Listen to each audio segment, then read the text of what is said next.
Habiter ici et le monde. On y parle d'architecture, d'espace urbain et du paysage. De celles et ceux qui y habitent, de celles et ceux qui y travaillent. Des interrelations qui s'y nouent.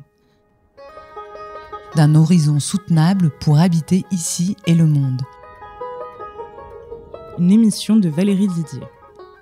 Bonsoir à tous, on est dans ce cycle sur Radio Anthropocène, Habiter ici et le monde, qui explore les conditions d'habitabilité de notre planète au travers de la question de l'espace, de l'architecture, de la ville, mais de tous les espaces anthropisés, c'est-à-dire quasiment l'entièreté de notre monde. Ce soir, j'ai le plaisir de recevoir Valérie Didlon. Bonsoir. Bonsoir. Autour d'un livre que vous venez tout juste de sortir, il est sur la table, Ce que l'architecture fait à l'écologie, un livre que vous dirigez, qui est publié aux éditions 205 dans le cadre d'une collection dédiée aux questions de l'espace, de l'architecture, de la ville, autour de ces questions d'anthropisation et des enjeux à relever. C'est le 5e titre de cette collection qui est née cette année.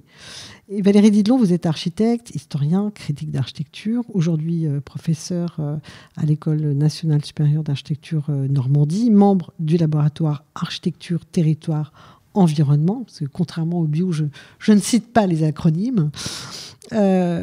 Et cet ouvrage donc colle parfaitement à cette collection puisqu'il est dédié au fait que les enjeux relatifs à la lutte contre le réchauffement climatique, à la raréfaction des ressources et à la préservation de la biodiversité déterminent aujourd'hui de plus en plus la conception et la construction des édifices et plus largement des espaces urbains. Est-ce que vous pourriez nous dire quelle est la genèse de cet ouvrage qui rassemble 10 contributions ? Enfin, 10 plus 1, puisqu'il y a l'introduction est écrite de votre main. Alors, techniquement, la genèse de cet ouvrage, il est issu d'un colloque que j'ai co-organisé avec 2 de mes collègues à l'ENSA Normandie au printemps 2023.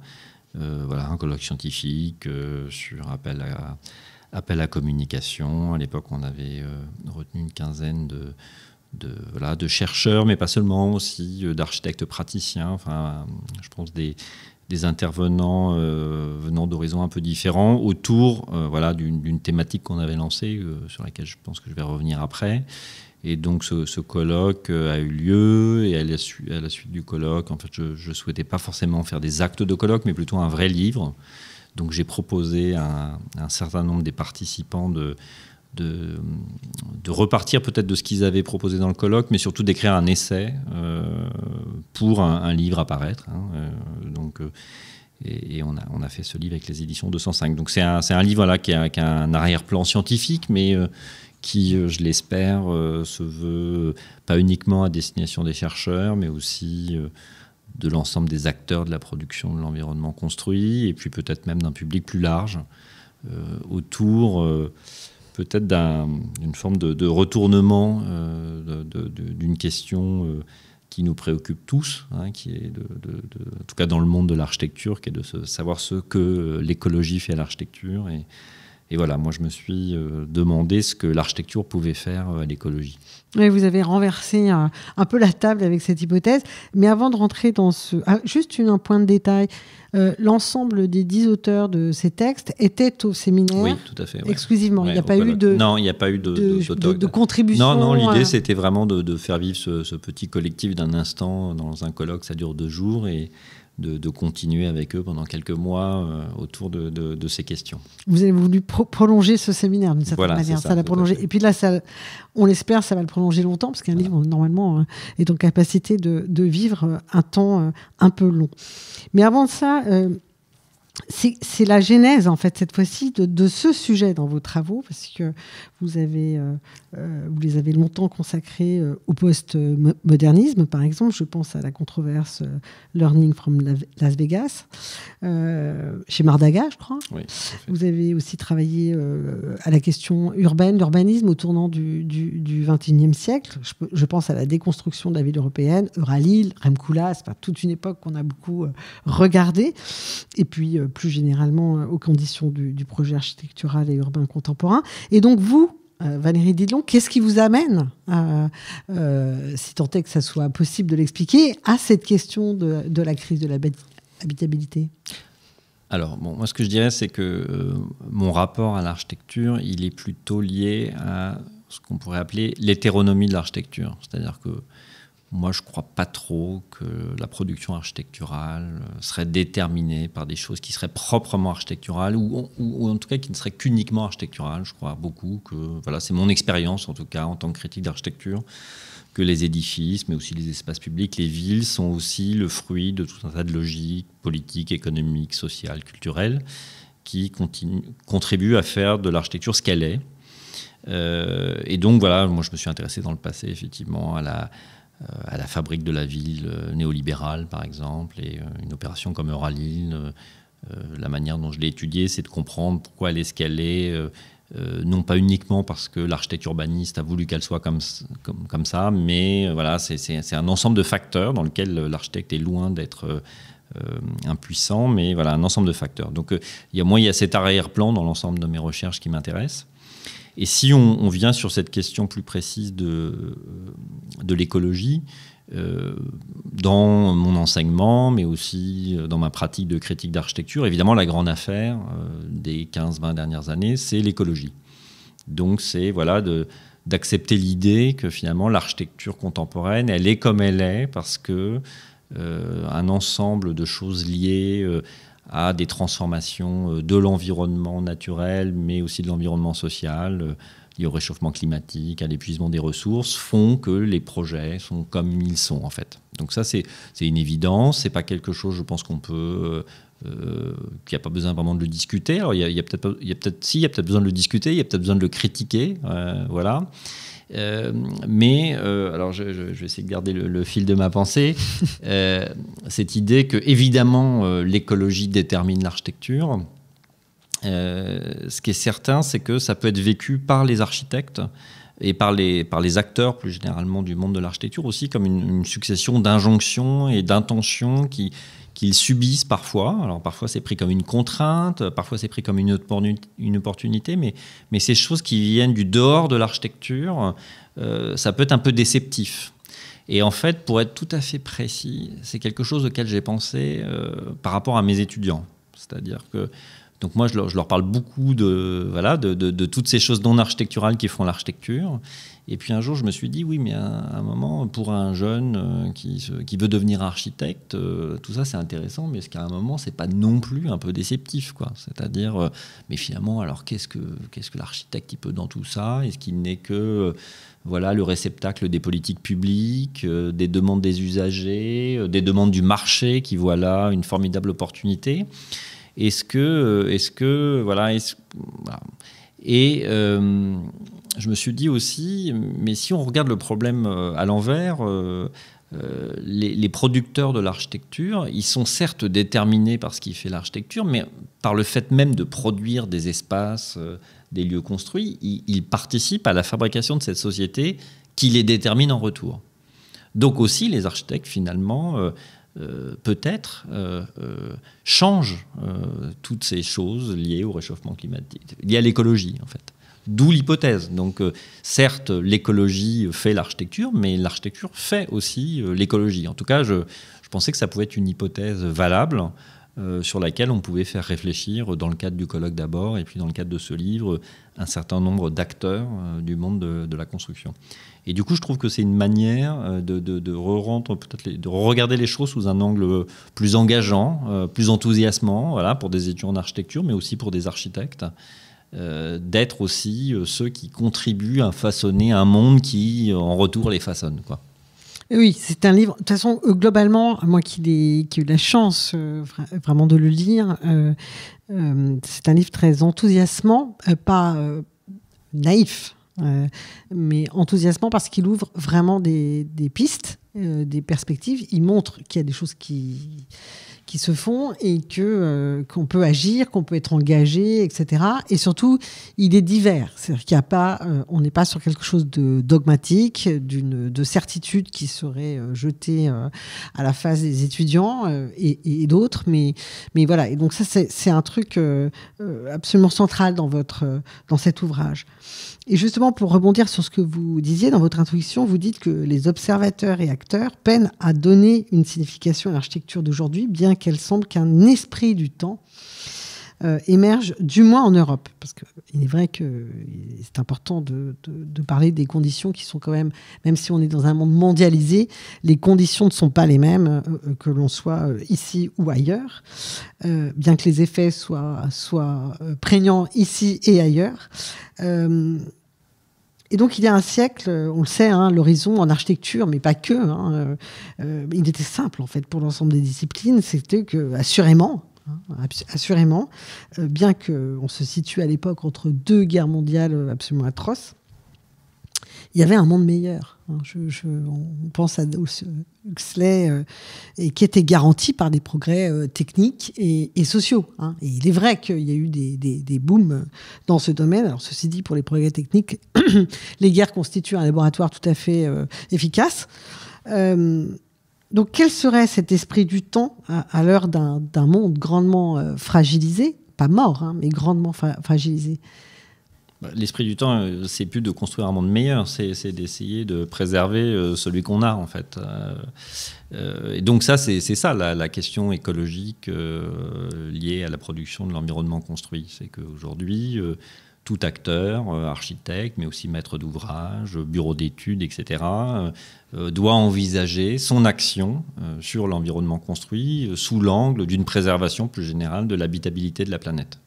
Et donc, je pense que globalement, l'esprit, à part chez quelques... Je ne crois pas que dans le monde de l'architecture, il y ait beaucoup de déni par rapport à ça. Donc, les acteurs, finalement, ils intègrent cette donnée. La question, c'est de savoir si tout ça, si on peut en faire quelque chose en architecture vraiment, ou alors si c'est juste...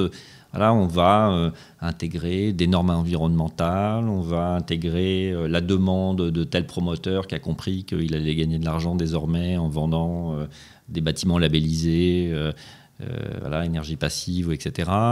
Est-ce qu'on va s'en sortir en intégrant une politique publique décrétée en haut lieu, etc.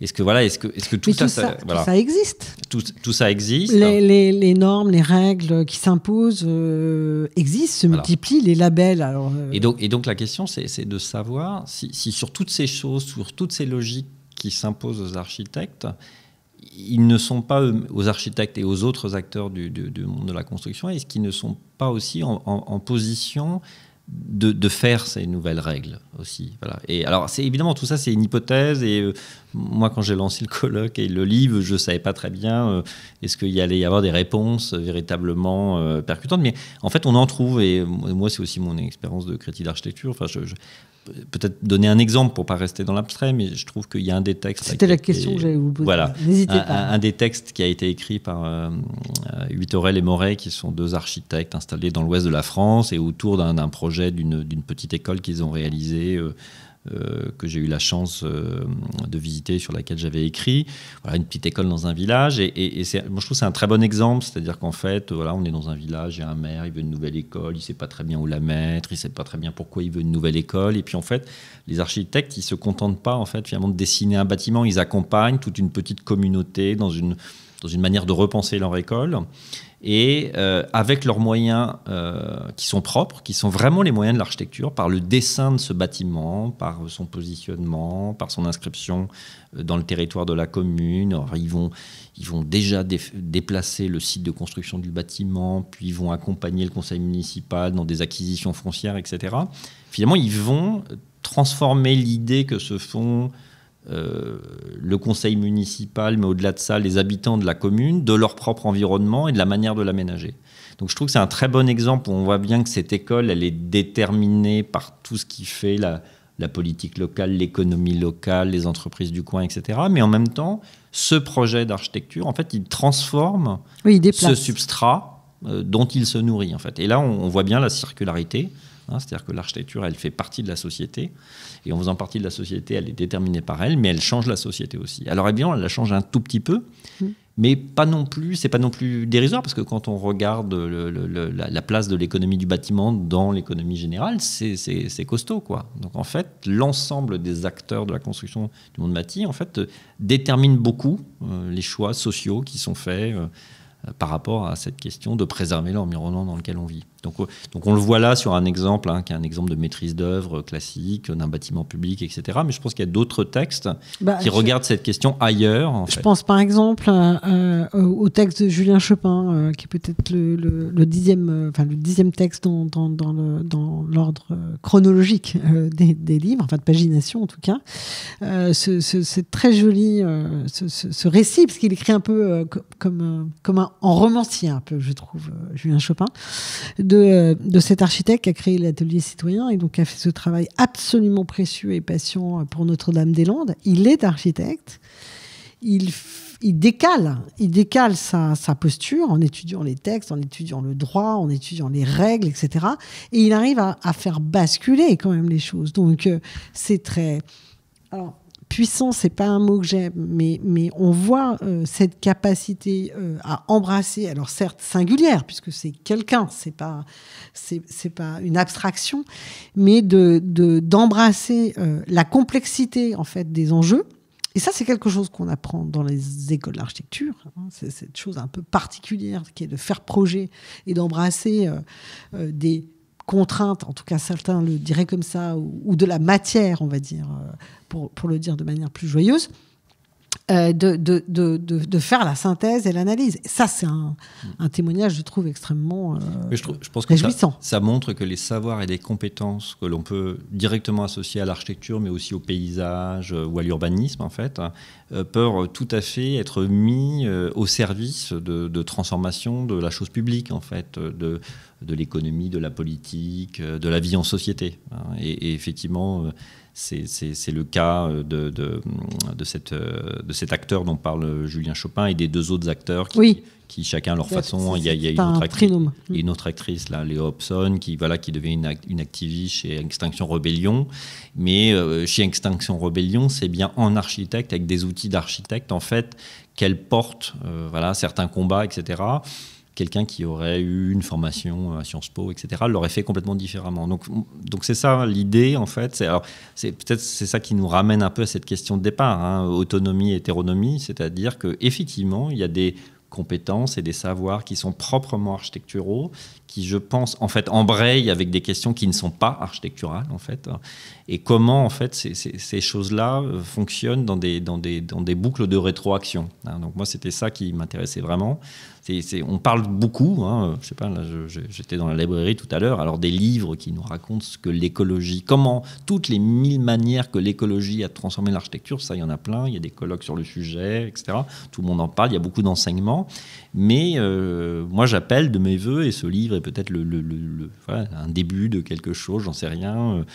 Chacun s'en emparera comme il voudra, pour regarder la question dans l'autre sens, en fait, toutes les manières qu'a l'architecture, l'urbanisme, le paysage, en fait, de transformer l'idée qu'on se fait des pratiques écologiques et des théories de l'écologie aujourd'hui. Alors justement, on va revenir sur quelque chose que vous avez dit, j'aimerais qu'on s'y arrête un tout petit peu. Justement, comme vous vous posez la question dans le livre, si les architectes sont-ils sans influence sur l'écologie, c'est la question, c'est l'hypothèse de départ, et donc vous parlez de ce déterminisme qui n'est peut-être pas à sens unique, justement, et qu'il existe des effets de rétroaction. On a l'habitude de parler de ces boucles de rétroaction quand on parle de phénomènes géophysiques. Ça, c'est quelque chose qui est très répandu, on va dire, dans la littérature scientifique. Mais ce n'est pas quelque chose que j'ai l'habitude d'entendre dans le monde de l'architecture, des effets de rétroaction. Est-ce que vous pouvez m'en parler un tout petit peu ? En fait, dans l'introduction, là où ce que je fais, c'est que je fais une analogie avec un bâtiment. Tout à fait. Donc un bâtiment, alors pas tous les bâtiments, mais aujourd'hui, par exemple, quelqu'un qui produit un bâtiment écologique, il va dessiner son bâtiment à partir de l'environnement dans lequel il est. Mais à partir du moment où ce bâtiment est dessiné et construit, ce bâtiment transforme l'environnement parce que voilà, il va couper les vents dominants, il va créer un climat un petit peu différent, il va jouer sur la captation de l'eau, etc. Donc en fait, on voit bien dans ce cas-là qu'il y a une logique de rétroaction, c'est-à-dire il y a une action qui se fait sur le bâtiment, mais le bâtiment fait une action sur cet environnement. Donc je pense que ce qu'on peut dire à l'échelle d'un bâtiment, on peut le dire à l'échelle plus générale de la discipline et de la production de l'ensemble des bâtiments. Et donc on peut le dire aussi à l'échelle d'une ville.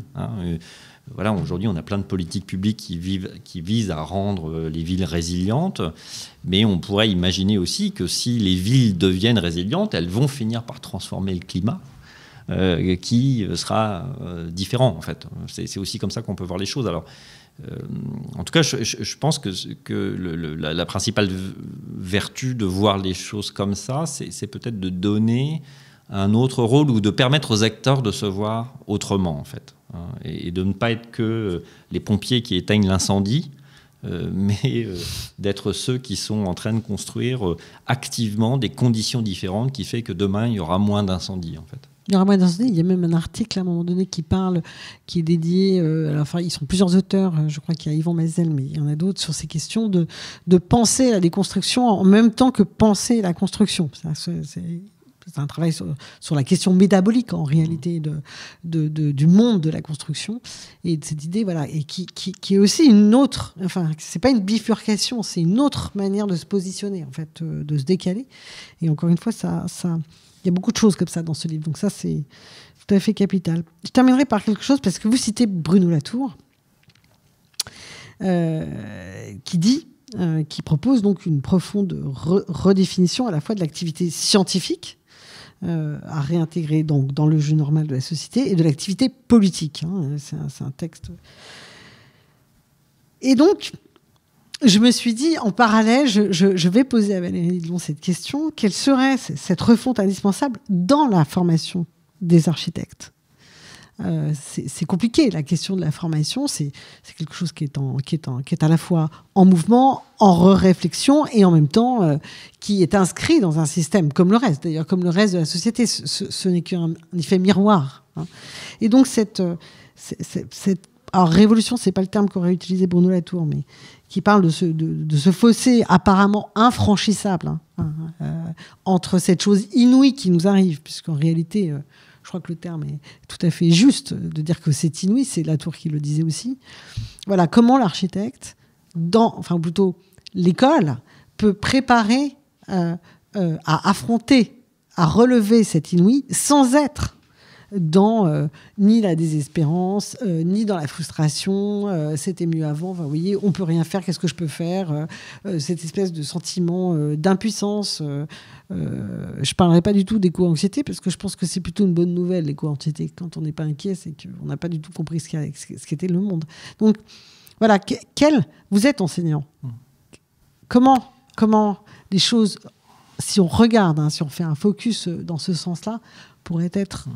Alors, d'abord, la première chose, c'est que je pense que, contrairement à ce qui a été écrit dans un article du Monde qui est paru il y a quelques jours, qui expliquait que les questions d'écologie étaient émergentes dans les écoles d'architecture, moi, je ne crois pas du tout. Je pense qu'elles sont très présentes.